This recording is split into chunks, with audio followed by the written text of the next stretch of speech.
Now at 9, the accumulating snow is out of here, but it's going to continue to get colder. I'm going to give you those details.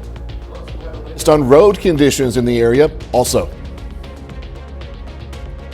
The Senate voted on a deal to avert a government shutdown. I'm Mike Emanuel in Washington with more on that story coming up. The 4 states' most watched news starts now. Snowplow crews hard at work trying to clear those roads, but they won't get any help from Mother Nature. While the snow has stopped falling, the temperatures have not. Thermometer readings are in the negative numbers and dropping. Thank you for joining us tonight. I'm Jordan Abbey. It's been extremely cold today across 4 states with snow and ice varying from the area to area. Let's go straight to Chief Meteorologist Doug Eddy. Doug. Yeah, the only luck we really got today was the wind because it just blew the snow sideways. So a lot of the streets, the snow just kind of blew right over it. And then you have these patches of 3, 4, 5 inches. So a lot of slick roads out there. On the Kansas, Oklahoma side, most everyone 1 to 2 inches, a little bit heavier once you got out toward Yates Center. Pittsburgh about 2 inches, 2.5 in Joplin, close to 3 in Neosho, and then a patch of 3, 4, 5 inches. Monette, Mount Vernon up towards Stockton. So pretty good snow for our first snow, not a major snow, but definitely causing issues. And so is this. Look at our temps. Just about everybody sitting at -5 right now. We still have these northerly winds kicking in at about 10 to 20 miles per hour, which of course makes it feel colder than what it actually is. So wind chill factors about -20 to about -25 across the region. These will drop off a little bit more tonight. That's why we're under a wind chill warning all the way until the noon hour on Saturday. Look at this, down to about -8, -9 for a low. 10 a.m., only 3 degrees. Of course, we're going to look into the holiday weekend here in just a bit. Crazy, Doug, craziness. Keeping an eye on road conditions around the area, we begin our coverage with reporter Shannon Becker in Joplin. We're going to have that a little bit later, I guess. KOAM's Carrie Worthen has been checking road conditions in southeast Kansas.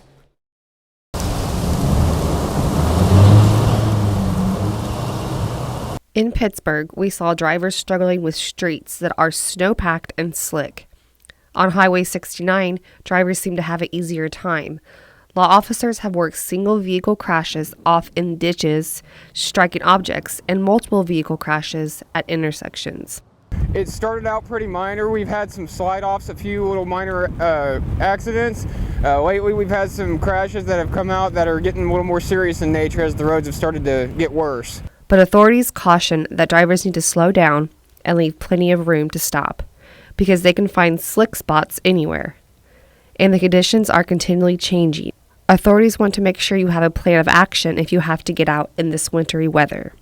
If you do go off the road, please stay in your vehicle and stay warm if you're able to. Stay seat belted in. Do not get out of the vehicle and try to inspect everything as the roads are worse.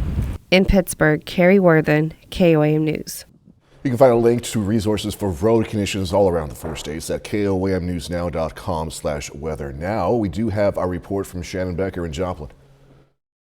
Let's take a look at these road conditions for the rest of the night tonight and what you can expect tomorrow morning. You can see the main roads are generally clear as we're traveling just outside the Joplin city limits on West 7th Street. But what do we see on the side roads? They're still snow covered. So under this snow, patches of ice. Drive with caution if you need to get out. Numerous slide-offs and crashes have continued all evening. And due to the cold temperatures, not all crashed vehicles are being towed at this time. MoDOT tells us if a vehicle is out of the way and they've checked on it, they'll mark it with yellow caution tape. So do not call 911 again. On the interstate, there's less traffic and the lanes are clear, but dangerously cold temperatures. And again, authorities say if you don't have to get out, then stay home. In Jasper County, I'm Shannon Becker for KOAM News Now. Both Kansas and Missouri have declared states of emergencies because of the extreme cold. In Missouri, Governor Mike Parsons signed an executive order preparing state resources and National Guard members to be deployed if needed, of course. Kansas Governor Laura Kelly also signed an executive order. It temporarily relaxes some motor carrier rules and regulations to speed up necessary assistance. A number of communities across the area have opened warming stations available to the public, of course. KOAM's Jalen Banks was able to speak with Watered Gardens, also the Joplin Public Library workers there, and how they serve the community during this time of need. With winter weather hitting Joplin, Watered Gardens and the Joplin Library are opening its doors to bring warmth to residents. Really wants to be a pillar in the community, a central place where people can go, not just to get books and movies, but to really be there for our community members. And so being open when it's so cold outside is another way for us to do that. Watered Gardens typically serves around 50 people a day, but on days like this, they'll triple the amount of people that they serve.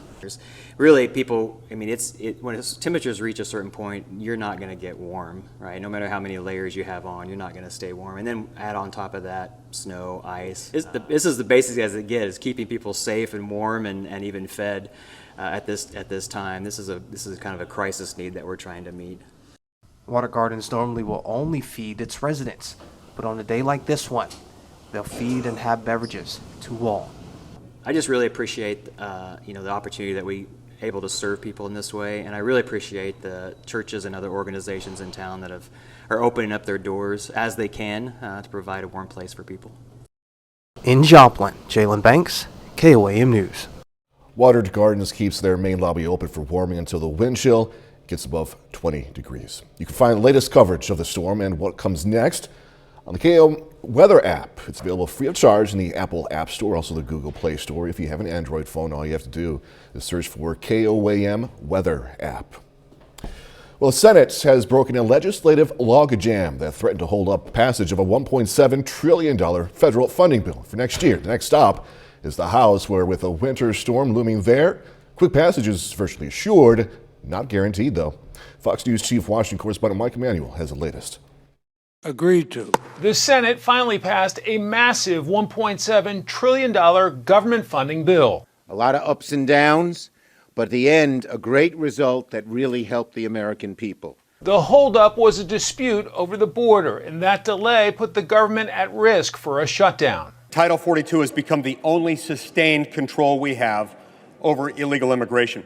Republican Senator Mike Lee wanted an amendment added to the omnibus to preserve Title 42, a health policy that expedites the deportation of migrants. The amendment is not agreed to. The Senate voted that down and voted on more than a dozen other amendments in rapid-fire succession, racing to avoid getting trapped in Washington by a wicked winter storm. The legislation is filled with other kitchen sink priorities like a TikTok ban on government devices and billions for Ukraine. I thank every American family.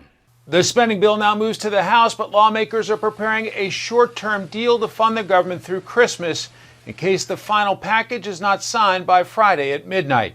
Some House Republicans were hoping to wait to negotiate a long-term deal until next year when they are the majority. This is bloated. It should not move forward. We want people to be able to go home, and as you know, there's storms across America, and hopefully that will be a motivation. House passage is one of the final hurdles for Speaker Nancy Pelosi before her leadership role comes to an end. In Washington, Mike Emanuel, Fox News. KOAM News at 9 on Fox 14 takes this time to honor another four-state hero. Clifford Harrington served in the U.S. Army from 2006 to 2010. The Neosho native served 2 tours in Iraq. We are proud to thank and salute 2 Sergeant Clifford Harrington. He's tonight's four-state hero. All right, coming up, more punishments on Russia. More sanctions on Russia are announced just one day after Ukraine President Volodymyr Zelensky visits Capitol Hill. I'm Nate Foy in Kyiv, Ukraine. I have the details coming up. U.S. announcing new sanctions on Russia today. This is one day after Ukrainian President Zelensky made his case to American lawmakers, pleading for more military aid. Fox News correspondent Nate Foy has more from Kyiv, Ukraine.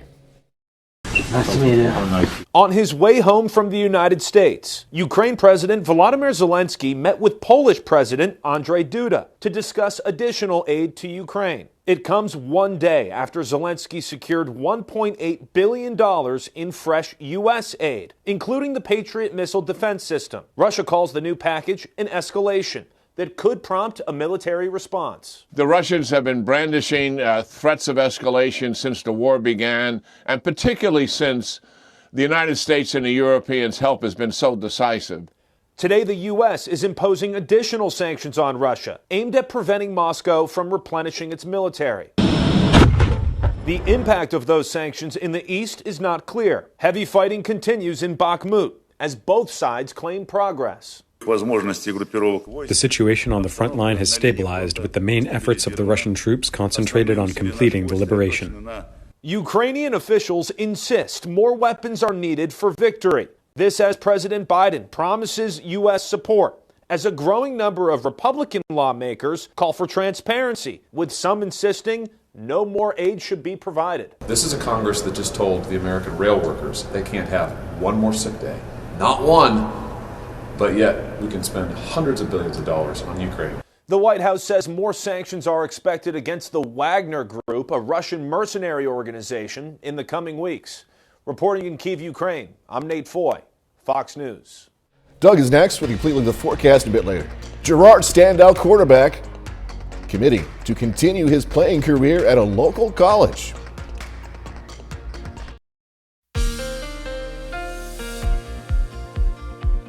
Well, of course, it turned out to be a nasty day outside for us today. The snow, light to moderate snow through the morning hours. And then, of course, the cold, the Arctic air, our first big, oh my gosh, I was going to sneeze. The first big Arctic blast of the season. You can see snowpack, Indigo Sky Casino and Resort, of course, Indigo, just outside of Seneca, Missouri. At least we're starting to clear out just a little bit. All right, 2.5 inches in Joplin puts us at 2 3/4 for the season. If you remember, we had about 1/4 of an inch back in November. Average is 13, so we got a long ways to go. 15 to 18 is what I'm thinking. We had a little over 14 inches of snow for us last year. Look at this past 36 hours. We hit 47 yesterday. Look at this. 3 a.m. it was 40, and then it was 20 at 5 a.m., and then just kept dropping, and we are continuing to go down. We're below zero. You don't want to be outside if you don't have to. Of course, don't forget about the pets. -5 in Stockton, -2 at Grand Lake. Pittsburgh, -4, -5 in Neosho. Chanute, -2 degrees. And look at this Arctic air. It's taken over really a good half of the country at least. But look at this, -7 in Rapid City, -9 Des Moines. Oklahoma City's at 5. Dallas is sitting at 12 degrees, so the entire Central Plains. Plus we have these northerly winds at about 10 to 20. These are going to stay around as we go through the overnight hours for us tonight. We're getting winds gusting kind of in that 20 to 25 mile per hour range. Every now and then it pops up near 30, but that's going to give us low wind chills across the region. So right now our wind chill factors are sitting about -20. They were near -30 earlier today.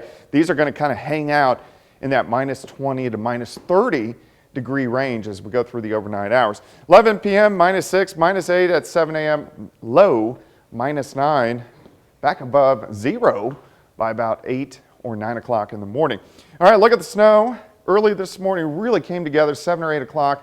We had some pretty intense bands as it worked through. The heaviest snow was in southwestern Missouri, anywhere from 1 upwards to 4 inches across the viewing area, which is a pretty good little snow for our first one. This is gone. In fact, it's racing across the eastern third of the country. You can see our batch of snow that we had earlier today. So we are going to have partly cloudy skies tonight, but these temperatures are awful, -8 to about -10. Of course, we got the wind, we got the snowpack and the Arctic air, so it just plummets. Only about 3 by noon. And then by the afternoon, we should get up 10 to 12, which is still really bad, but at least we're going in the right direction. Still tomorrow night, we drop back near zero once again. As we go into Saturday, a little bit better. High temps right around 20 degrees. And then as we go into Christmas morning, very cold start.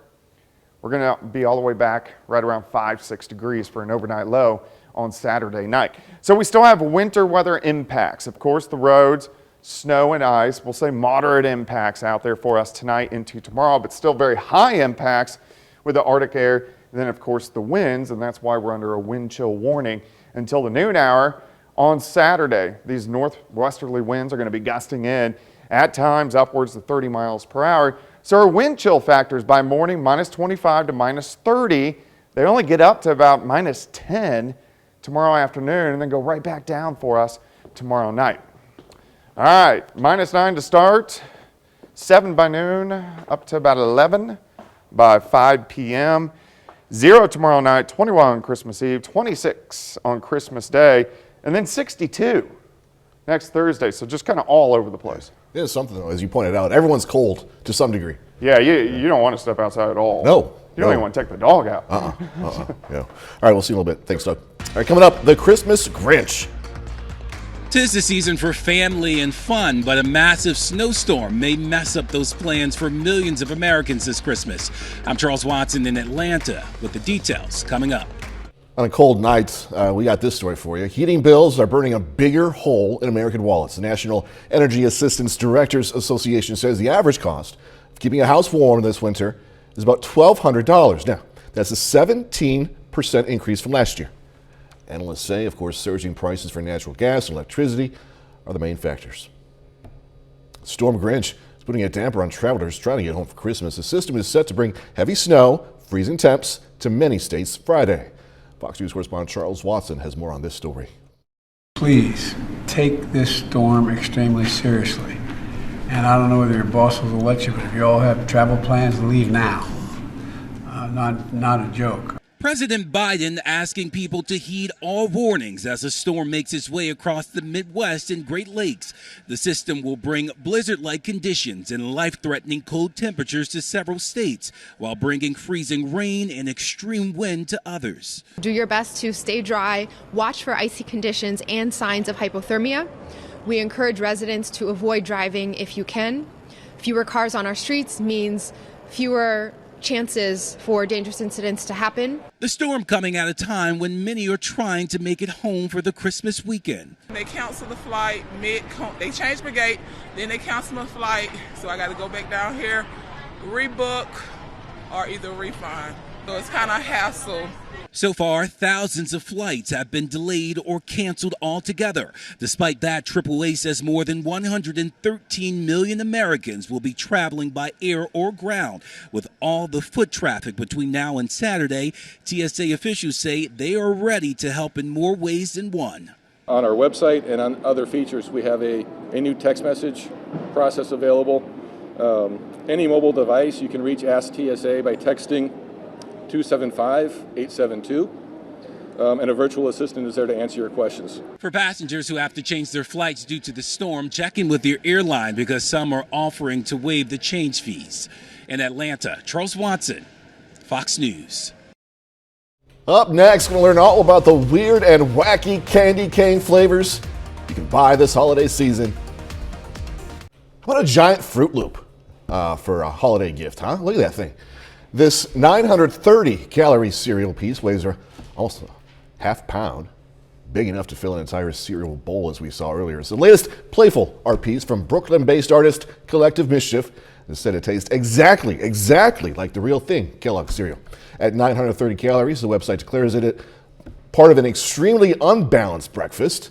Giant Fruit Loop went on sale for $19.99. Mischief says they're only releasing a limited amount and expect them to sell out quickly. Then there's this for you. Companies moving away from the classic candy cane recipe, trying out more unconventional flavors for the classic holiday candy. According to Axios, many companies turned to different flavors after the peppermint shortage last year. Brock's is rolling out sweet and spicy canes, and Hostess, we saw it a few seconds ago, turning its iconic Twinkies into a holiday treat. Companies like Archie McBee are releasing a sour cream and onion candy cane. Ugh. Other unique flavors include sardine, brisket, even ketchup. We were talking about this during the commercial break. I think the only one I would try would be the Hostess, the Twinkies. All right, 30 more minutes news, weather, and sports. Coming away. Going to hear from area first responders about how the bitter cold affects how they respond to emergencies. Plus, how the reunion of two women connected through a transplant is inspiring others. With this bitter cold, KOAM's Zayun Babadali spoke to some area first responders to find out how this weather is affecting their response time. This winter storm has been rough on several areas of the country, including the 4 states. And with the snow and extremely cold weather, visibility might be low for first responders. Where we still respond to all of the calls that we do receive, but depending on the call, sometimes we will run with lights and sirens and sometimes we won't. If the outcome of the call, we have to get there quickly, we will do the lights and sirens, but if we can still get to the scene without using them and it won't affect the outcome of the call, we'll go non-emergency as it's ruled. Engineer Burrow says before attending to any call, all trucks must be prepped. We also drain our pumps because so that our pumps won't freeze, and then we ensure that our spot on, which is basically snow chains, that they are functioning and operating properly, and then we also check the condition of our tires, and then we check all of our fluids, make sure that we're topped off on all of our fluids and our heaters and are working. Due to the icy and wet roads, first responders say the weather conditions affect their response time. It kind of depends on the different storms we get here, but today our response time's not been affected at all. We might drive a little bit slower to certain calls, but we still get there in a very reasonable amount of time. If the road conditions are severe, it could affect the response time a little bit. Just be aware that when you do call 911 for an emergency, we are going to come, but the response, instead of being will seem a little bit longer just due to the road conditions, but we will be on our way. Reporting in Web City, Shagun Mamdele, KOAM News. Emergency responders also say it's a good time to remind everyone to check our cars and make sure they are roadworthy. Target is recalling kids-weighted blankets, accepts reports of 2 deaths. The store says it recalled about 204,000 pillow fort blankets for children, according to the Consumer Product Safety Commission. 2 young girls reportedly became entrapped in the cover of the weighted blanket and died because of asphyxia in April. As flu cases soar across the country, White House says it's going to release doses of prescription flu medication from the nation's strategic stockpile. States are going to be able to request doses of Tamiflu from the Department of Health and Human Services. Scientists believe they have discovered why some COVID patients never regain their sense of smell after infection. They say it's the ongoing assault on special nerve cells in the nose. Researchers at Duke University took 24 biopsies from people with COVID, and in those with long-term loss of smell, they found an inflammatory response in the nasal cavity. Well, 2 women whose families bonded when they were babies have been reunited. And they had organ transplants 35 years ago. Back then, there were so many unknowns. Now, 3 decades later, they're inspiring others. Reporter Stephanie Stahl has this story. A reunion, together now as wives and mothers, something that was never assured. It's been a long road for both of us. Catherine Strickland and Anna Fishman had liver transplants as babies, a rarity in 1987. Their parents, who met at the hospital, bonded through the process, and so did the girls. We were little, but we did form such a special bond. You know, it's such a unique thing to go through, and we kept in touch.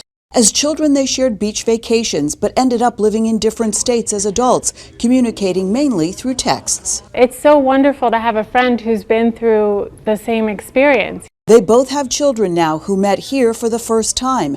Catherine and Anna are part of the Transplant Pregnancy Registry that helps patients have families. As long as their organ is working well and they're on medication safe for pregnancy, they actually do very well with pregnancy after transplant. So I think people don't even know that it's a possibility. Here, together for the first time in 20 years with their families, sharing an early holiday meal at Philadelphia's Gift of Life House. We're so grateful. And their gratitude still extends to the donor families who made it all possible. To make a selfless decision to save other lives, during their time of sorrow. Living examples of the gift of life. These transplant patients are now lifelong friends.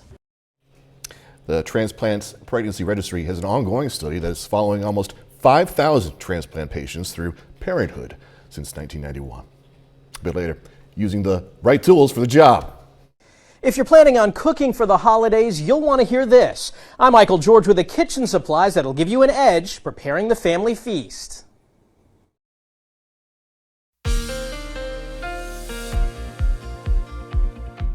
Well, of course, it hasn't gotten any warmer since we last talked here about 20 minutes ago. In fact, it's a little bit colder out there after the snow that we had today. In fact, we can check out one of our MoDOT tower cams. This is at I-44 and I-49, so that intersection going up toward Carthage. And traffic in the interstates look pretty good, but there's definitely some slick spots out there, especially on the side roads. All right, 2.5 inches of snow in Joplin. Pittsburgh got about 2. Miami kind of 1.5. Carthage had 3. Neosho also had about 3 inches. 2.75 for the season. 13 is what we average here in a winter season. Look at this, 47 yesterday. Look at this Arctic front. 40, 20, 16, 8, 2, 0, minus 3, 4, 5. So it's super cold, and that's how it's going to stay as we go through the overnight hours. Currently minus 4 in Pittsburgh, minus 4 in Miami, Neosho minus 5, Carthage also sitting at minus 5 degrees. And look at this Arctic air. It's taken over the entire Central Plains. It's minus 1 in Chicago, 11 in Memphis, Lincoln, Nebraska at minus 7 degrees. We still have these northerly winds, which are going to stay in that 10 to 20 mile per hour range tonight, meaning low wind chills. In fact, these will drop probably another 5 to 7 degrees. So between minus 25 and minus 30 throughout the overnight hours. 11 o'clock, minus 6. Minus 8 at 7 a.m. should drop to minus 9. At least we get the sunshine tomorrow. At least it's Friday. At least we're heading into the holiday. But it's only going to be 3 degrees at 10.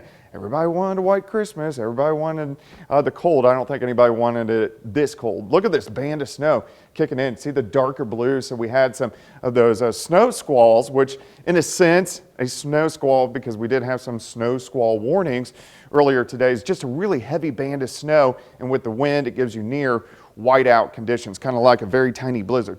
All this snow is out of here, rolling up the eastern seaboard, heading away from us. We're going to quiet down as we go through the next couple days, but it's really going to be cold, near minus 10 by morning. So here's 6 a.m.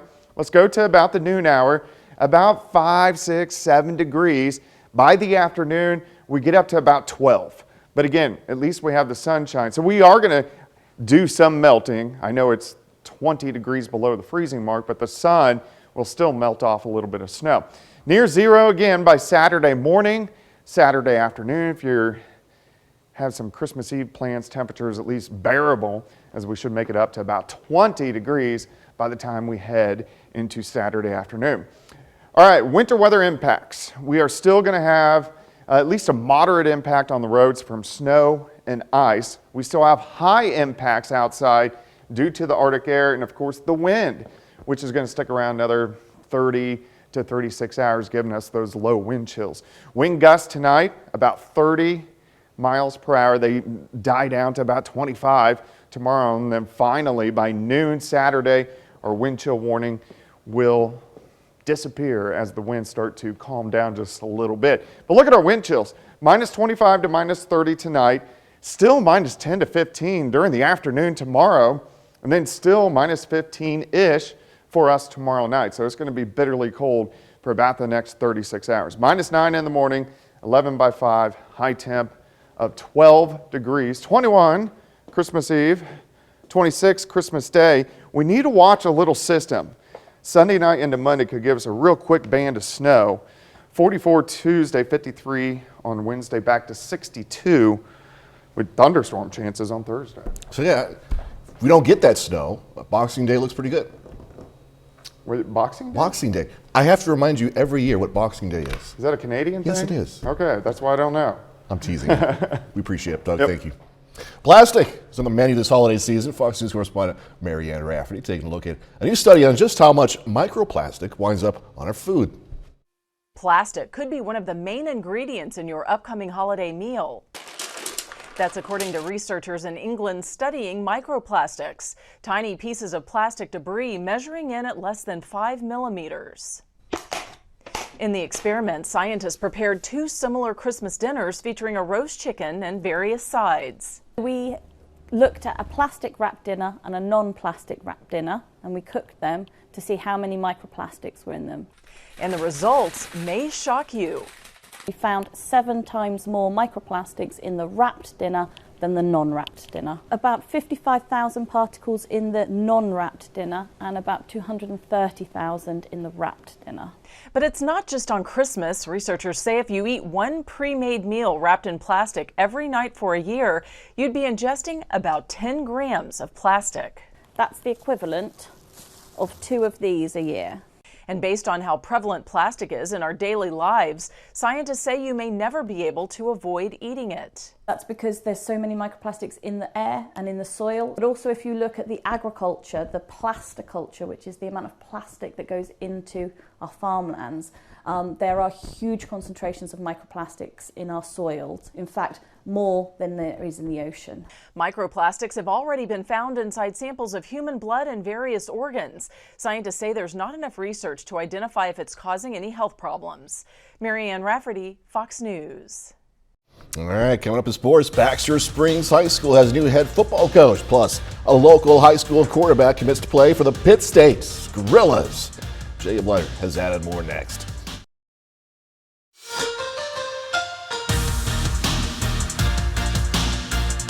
Well, the Baxter Springs Lions have a new head football coach. The school has announced that Jeff McCoy will be the leader of the program beginning in 2023. Now, McCoy has been on the Baxter Springs staff the last 3 years, coaching wide receivers and defensive backs. He's also made coaching stops in Pitcher, Oklahoma, and at NEO.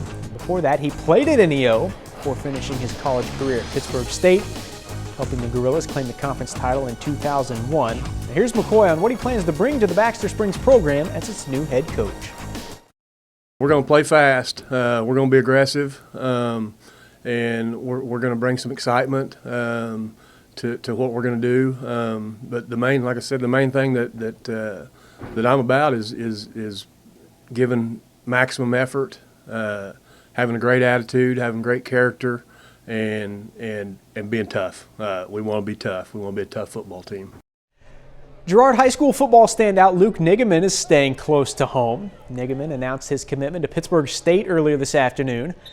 6'3", 200-pound quarterback has been one of the best in the area the last few years.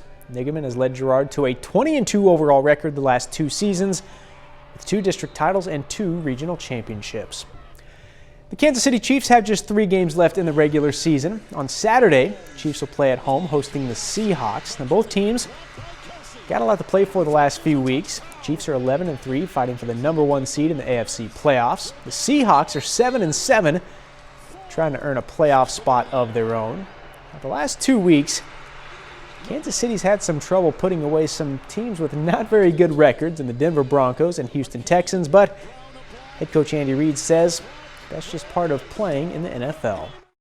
I remember Roger Goodell talking about this, and Paul Tagliabue talking about this, that they wanted to try to get as much parity amongst the organizations as they possibly could. I think that's come to fruition here. We're seeing it, we're living it, and I think it's great. It's great for all the cities. They have a chance. Every city has a chance, and to be good. Finally, Division I men's basketball tonight. The Kansas Jayhawks, 10-1, ranked 4th in the nation, at home against Harvard. KU wins that one 68-54. Jalen Wilson scores 21 points for Kansas and also tops 1,000 points in his KU career. And that's it for sports. We're back right after this. So if you're worried about cooking that big meal for the family, keep in mind certain kitchen products can make the job much simpler. Reporter Michael George helped test out some of the highest rated. Making a big holiday feast for the whole family can be stressful, but cooking with the right equipment can help cut through some of that stress. If you're making a meal from scratch, you're going to want to have the right tools because that's what is going to set you up for success. Anna Kocharian from Consumer Reports says you don't have to spend a fortune to get good kitchen supplies. That one retails for about $25. And if you take $25? Yeah, wow. Absolutely. If you take good care of it, it can last you for generations. This Lodge cast iron skillet passed Consumer Reports' rigorous product tests. So did this Dutch oven from Le Creuset. The Dutch oven is amazing because it can go from your stovetop to the oven to the table. It is such a versatile kitchen tool. You can sear in it, bake in it, boil in it. If you're new to cooking, this 10-piece Kenmore set for $130 gets high marks. This is basically your pot and pan starter pack. It has everything that you're going to need to make a feast. Air fryers are hot right now. This Instant Vortex has a see-through basket, and Consumer Reports says this Henkel's 8-inch knife is a great value for around $40. It's lightweight, it has a contoured handle, so whatever you're going to be cutting, you're not going to be exerting a lot of force. Proving you don't need to break the bank to cook like a pro this holiday. Interesting stuff right there. All right, coming up, going to get an in-depth look at a new biopic for legendary singer Whitney Houston. It's been 10 years already since the passing of Whitney Houston. Now, fans can relive some of her most memorable moments and get an intimate look at her journey to becoming one of the world's greatest singers in a new biopic coming to theaters this Friday. Here's Fox's Kristen Goodman with this story. Ladies and gentlemen, please welcome Whitney Houston! Naomi Ackie transforms into a music icon in the biopic Whitney Houston, I Want to Dance with Somebody. She did things that no one has ever done before and has been an inspiration to so many and connected so many communities. She's a wonder. The film pays tribute to the late legendary singer's 3-decade career, capturing her early days singing in the church choir to her rise to fame and the challenges that followed. We really see Whitney as a mother, as a daughter, as a sister. We see her as a lover, as a wife, and all of these are love stories. One of the love stories depicted is her relationship with best friend and creative director Robin Crawford. They had a romance that started when they were teenagers and ended shortly after Houston signed her first record contract at 19 years old. It was beautiful to be able to share with the world different sides of her that we haven't seen. And having Robin as a part of it only feels right to share that, because Robin was such a huge part of her life. And, I believe they were soulmates, whether they could be together or not. They loved each other until the end and beyond. Portraying the superstar was daunting for Ackie, who says it helped give her perspective on her own life. This journey of playing Whitney and dealing with, the pressures of this has really helped me realize, where I'm good and where I'm strong, and also where I need to improve. A celebration of Whitney Houston's life starts in theaters Friday. In Hollywood, Kristen Goodwin, Fox News. And that's our time for tonight. Thanks for joining us. Going to leave you tonight with video of red pandas at the Milwaukee County Zoo enjoying some ice blocks. Hey, continue being safe during this weather. We'll do this all again tomorrow. See you then.